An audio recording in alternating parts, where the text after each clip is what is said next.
Welcome to the podcast, Let the Prophet Speak. Today we continue our study of the book of Job, the Sefer Iyov.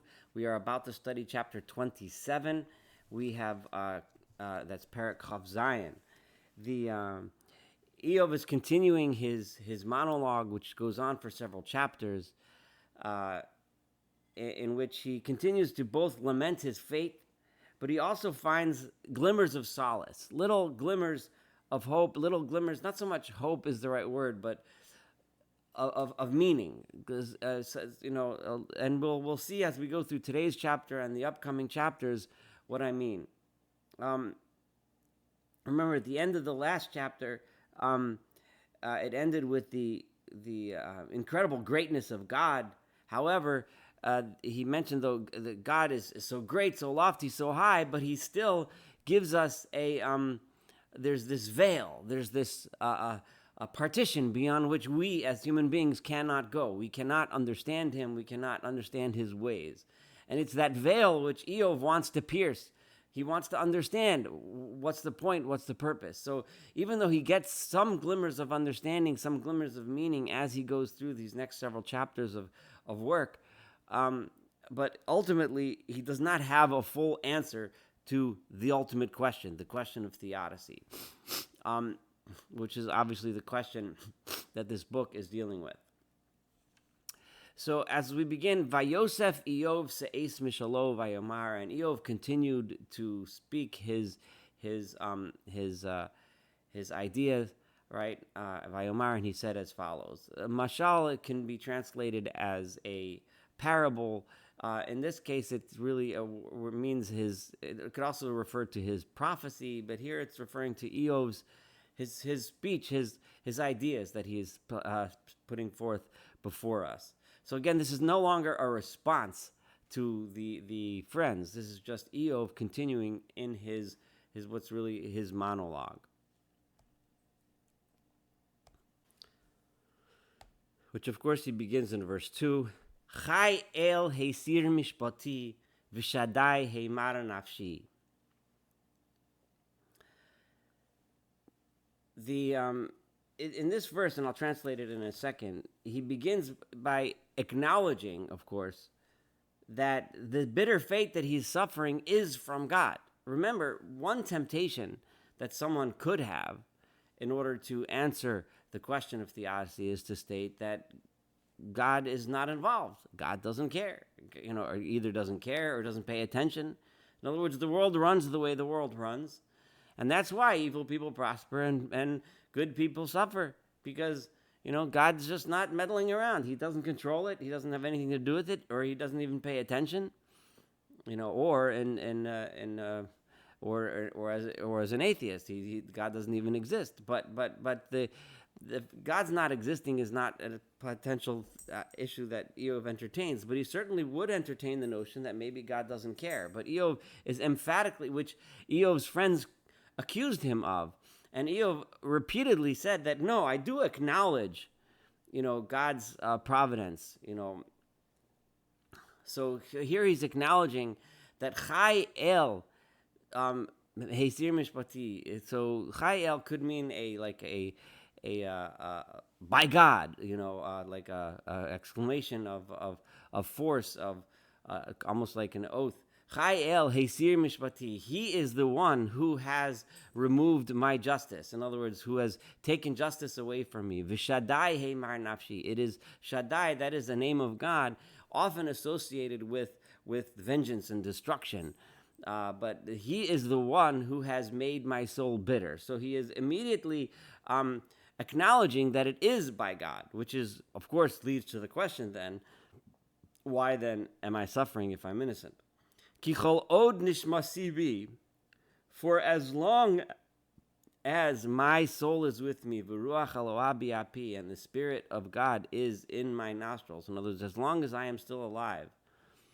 Im tidaberna, this is verse 4, fosai avla, I swear my lips will not speak any evil. Ulushoni im yager, and my tongue will not speak a word of falsehood. In other words, Iyov is saying, I will be always, no matter what, I will be 100% honest. This is going to lead us to understand Eov finding, as we'll see in the upcoming verses, a glimmer of it's not really hope is not the right word, a glimmer of understanding, a steadfastness that no matter what my suffering is, I am not going to deny the truth. I am always going to stick with the truth. Because another temptation, we mentioned one temptation before, is to fall into a situation where one just assumes, all right, God doesn't care. You initially started off acknowledging that he refuses to go down that route. Another route one could take is that it's almost like being gaslit, It's like, saying, you know what, if I'm suffering, it must be I'm a bad person, right? Which could lead one to fall into despair, right? If Eov were to fall into that trap, which his friends were pushing him towards, right? Then he would fall into the trap where he's constantly feeling guilty about things he doesn't need to feel guilty about. And it's a trap that some religious people fall into all the time, where we convince ourselves that we're so lowly and so deserving of this whatever punishment or whatever suffering we're going through, right? That we think there's something wrong with us. But very often there isn't. An innocent child, God forbid, who's suffering through a terrible disease isn't suffering because of his or her bad deeds. And to tell them that they're suffering because they're just a measly little human, which is terms that we've heard bandied about quite a bit in these last 20 some odd chapters or so, right, is awful. We want to tell the person that he or she is loved, he or she is innocent. But then, of course, why am I suffering? Well, that's the question that we're dealing with. So Eov says, I refuse to go down the path of depression, a path of despair, a path where I actually start to believe that I'm guilty when I'm not. Chalila li. So therefore, he continues in the verse. The Chalila li it's a little hard to translate, but the best I see is far be it from me. In other words, I would never, imatzdik eschem ad egva, would I justify you? In other words, talking to the friends, would I then go ahead and start going down that route of despair and anguish and depression, of stating that I must be guilty until I die? I will never take that path, says Eov. Lo asir tumasimi meni. I will remain a tam. A tam is I will remain perfect and I will remain honest with God. I know the faults that I do and don't have. And I'm not going to accept upon myself faults that I don't have. If I am this tiny little human being, this nothing, this thing that's going to revert to the worms in the face of this great and awesome and mighty God, which, and so on, the things that we described before, of course I acknowledge that, but that doesn't make me guilty. That doesn't make me deserve this fate. B'tzidkasi hechazakti. I have held on, right, to my righteousness, v'lo arpeh, and I will not soften up. I will not let go. Lo yecharaf levavi miyamai. My heart will not be convinced, right, by criticisms. For throughout my entire life, I will not allow my heart to be convinced of things that are simply not true. Yehi kirasha oivi. And in verse 7, he kind of takes a little turn, which I want to discuss for a second. I want to discuss it because it begins what is essentially what I believe is really a mistake that many of the commentaries make here, and many people that read the rest of this chapter, and which leads them to a question. If you recall back, throughout the discussions between the friends and Eov that we've been studying together for quite a while, there was this idea that the friends looked at the world in a simple justice way, in a way that they thought they understood God's justice. So it must be that, even though sometimes we might see an evil person prospering and a good person suffering, well, they're going to get their just deserts. The evil person will suffer. The tzaddik, the good person, will get rewarded. In other words, and that's the way it always ends. And they insisted, emphatically insisted that if you look at the world, you'll see the good person will get, and in this world, this was the insistence that the friends made. If you watch, you'll see the righteous person will come out okay. The evil person will come out not okay, right? What Eov is about to say in the rest of this chapter is that some interpret this as Eov almost entertaining the possibility that they're right, thinking that a Rasha, an evil person, suffers in this world, right? And it does not get rewarded, which leads to the question that contradicts chapter after chapter of Eov insisting that when you look at the world, we don't see that. We see evil people that do prosper. We see evil people that we never see their suffering in this world, right? What Eov is about to point out is something that's a very important a lesson. And that is that even though it doesn't fully answer the question of why an evil person would prosper, it doesn't fully answer the question of theodicy, it does begin to give us a little bit of an understanding. And that is that an evil person never really enjoys the bounty and the pleasures that he is given. Whereas a tzaddik, a righteous person, is able to enjoy that which he has, even if it might not be a lot. And that's a small statement, which is going to be greatly elaborated by Eov himself as we go through the rest of this chapter. And read this. I want you to listen carefully to how I'm reading this because it's very different from what a lot of the translations and commentaries seem to translate this chapter. But after studying this over and over again repeatedly, I'm convinced that this is the proper way to read this. So Eov then points to his enemies and says, Yehi chirasha oivi, may my enemy be like the evil person. Umiskomemi ke'avol, and those who stand up against me, may they be like the one who does bad, who does evil. Why? Because what is the plight of the rasha, of the evil person? Kimat tikvat chonef, this is verse 8, ki yivtza. What is the hope of the chonef? A chonef is the person who constantly lying and cheating and saying whatever he needs to say to get what he wants, whether it's true or not, whether it ruins other people's lives or not. That is a chonef. I don't know the right translation for that. But ma tikvas chonef. What is the hope of a chonef, of a lying, deceitful person? Ki yivtza, when he does get. And I'm translating this word betzah here as profit, when he gets profit. Ki yeshel Eloha nafsho, because in the end, God takes away his life. In other words, this person, what is his hope, right? He thinks that he's going to get wealthy, he's going to become the richest man, he's going to have all of these great things, right? In the end, he's going to be dead. That's the only hope that he has. In the end, it's all going to be. Hatza akaso yishmael.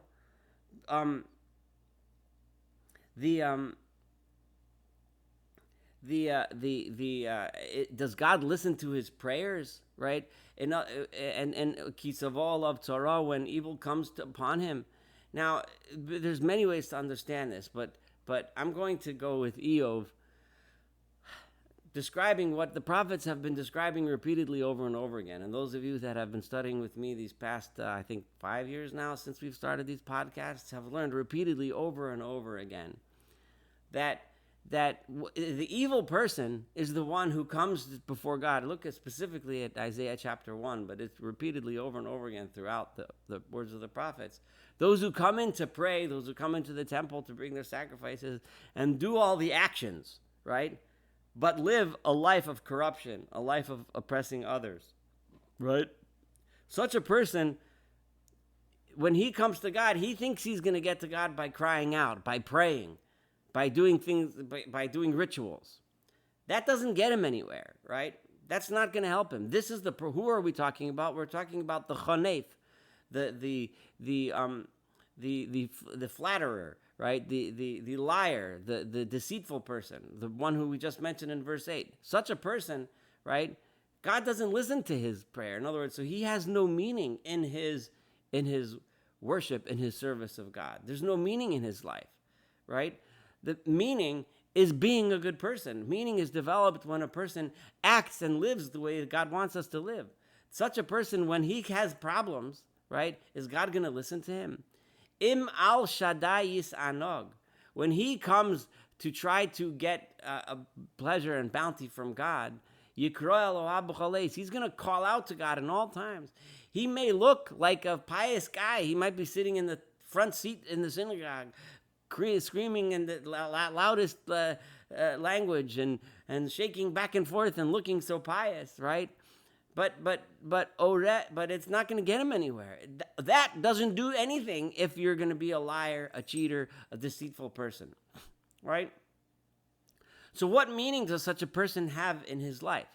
And Eov goes and continues on this path and describes it in much more depth as we continue with verse 11. Oreh eschem biyad el. I will teach you what is in the power of God. In other words, I will teach you how to approach God and how to find meaning in your life. Not by being a person who's evil and then goes and prays out and calls out and all this nonsense. That doesn't do squat. I'll teach you. Asher im shaddai lo achached.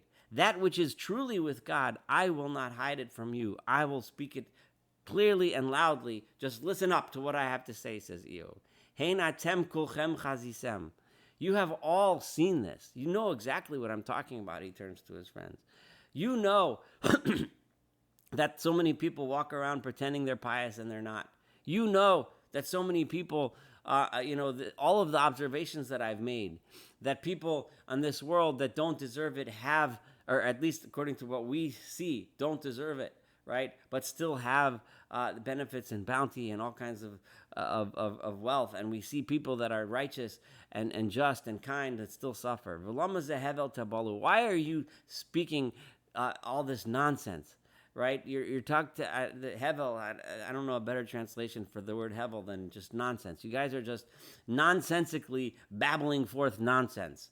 Hevel tabolu. It would, repeating that word, nonsensically babbling nonsense. Stop it. Just stop it already. Zeh adam rasha email. Stop telling me that the Rasha, the evil person, is going to suffer because he's going to lose his wealth. And in this very, very simple-minded understanding of justice, I'll tell you what the portion. This is the portion of a person who is evil with God. What's the relationship that this evil person has with God? V'nachalat orisim mishadai yikachu, right? And the portion that the oritz is like a vision. The vision one has when one reads the word oritz is a wealthy noble who takes advantage of his inferiors, right? But the one who ruthlessly oppresses others, what is the portion that he's going to take from God? I'll tell you. Im yirbu vanav limo charev. And pay attention to how I'm translating this, because it's not the way many translations have it. The words I'm translating the same, but I'm putting my commas in different places, which actually, I think the way I'm about to read this fits the Masoretic text, the way the cantillations are and the way the punctuation is given in the Masoretic text. Yirvu vanav limo charev. If he has many sons, what kind of sons are they going to be? Limo charev, they're going to be sons of the sword, right? Such an evil person, what kind of family does he raise? A family of righteousness, a family of meaning, a family that searches for meaning in this world, that works to make the world a better place, to build friendships and relationships? No, he brings up children that are of the sword. Now, the many understand this to mean if he raises children limo charev, they will end up being killed by sword. But this, I think, it's completely wrong. V'tze'etza of those that come from him, right? His descendants, lo yispu lachem. They will never be satisfied with just bread. They're going to be selfish. They're always going to want more. Siridav b'mavasi kaveru. Right? Those who remain of him, they will end up, right? In other words, Siridav, because he will have descendants, right? And what will end up of them? B'mavasi kaveru, right? They'll eventually just die, right? So in other words, all of these people, they put up big signs and they build big castles and they put their names all over it. But in the end of the story, what happens? The remnants of all of us will end up being dead. V'almenosav, and his widows, lo tivkena, will not cry for him. He's an evil man. He's a bad man. He treats his family this way too. He raises his children this way too. He's going to raise children that have no interest in anything other than the sword, than taking things from other people. They'll never be satisfied with just having bread. They're always going to want more, right? In the end, they're just going to die just plain old people that contributed nothing to human history, contributed nothing positive to the world, contributed nothing positive to knowledge of God. Zero, right? Almanosav, his widows will hate him. When he dies, instead of mourning him and crying and building memorials and things, they're going to say, good riddance, right? Because he was a terrible person. Imitzbar ke'afar kasef, if he gathers silver like dirt, in other words, to him he has so much silver, it's like dirt to him. V'kachomer yachin malbush, and like bricks, he piles on fancy clothing. He has a closet full of beautiful outfits and clothing and everything. Yachin, he will prepare it. V'tzadik yilbosh, but only a righteous person will actually wear it. In other words, only a righteous person will actually enjoy it. He might prepare it. He might have it. But he'll never actually enjoy it because he's always searching for more. He's always jealous. He's always ruthless. Nothing is ever enough for him. This is a tremendous insight that Eov is having here into what a rasha, what an evil person is like. The chesef and his silver, naki yachalok. What is the value of silver? What can one do? One can do good with it. One can give it out for charity. One can help. One can establish foundations to help fund causes that are important, that help the world, right? But only a naki, only a clean person, only an honest person will give it out. In other words, he might be yitzbar ke'afar kasef.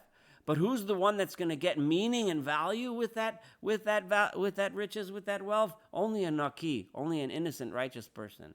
Bana ha'ash beso. He builds like a ush, which like a nest, which is not a or an ush also means a moth, right?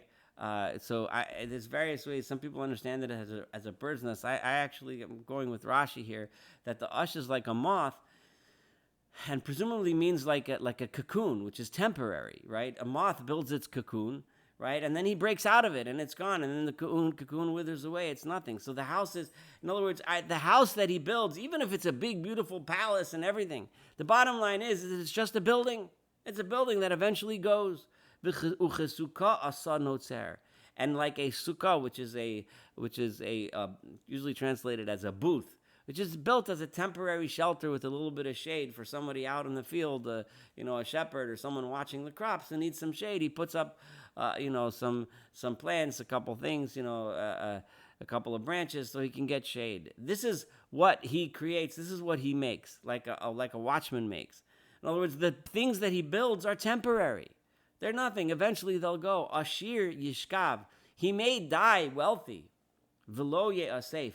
But he will not be gathered. And there's many ways to understand this verse, but I'm convinced the way I'm reading this is right. Velo ye'asef.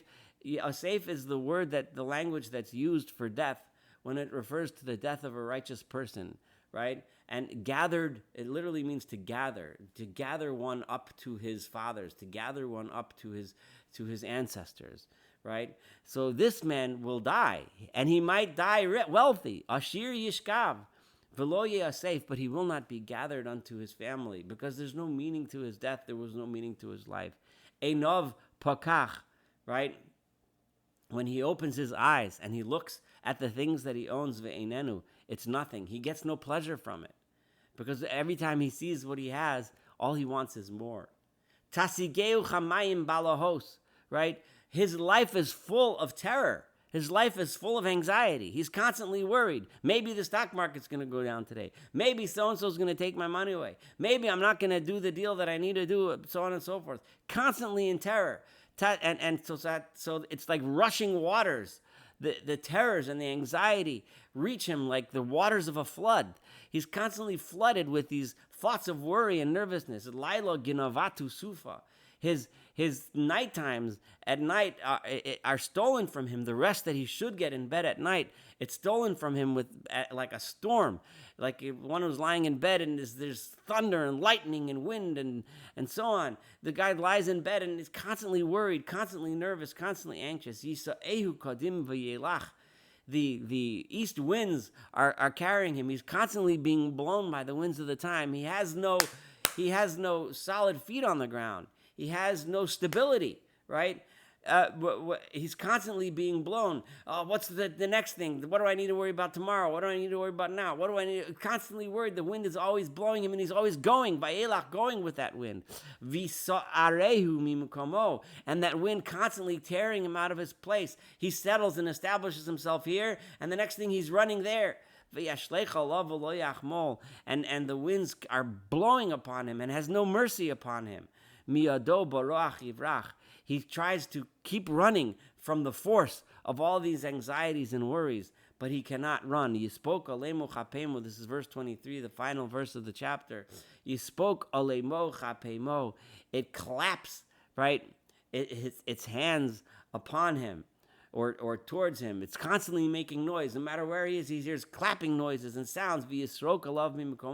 And it whistles from its place. In other words, like someone whistles to call a dog, right, or to call their pet. His worries and his anxieties are whistling at him. Say, come here, come here, come here, deal with this. Come here, deal with that. Come here, right? And clapping hands to get his attention. He tries to rest and know there's too much noise, right?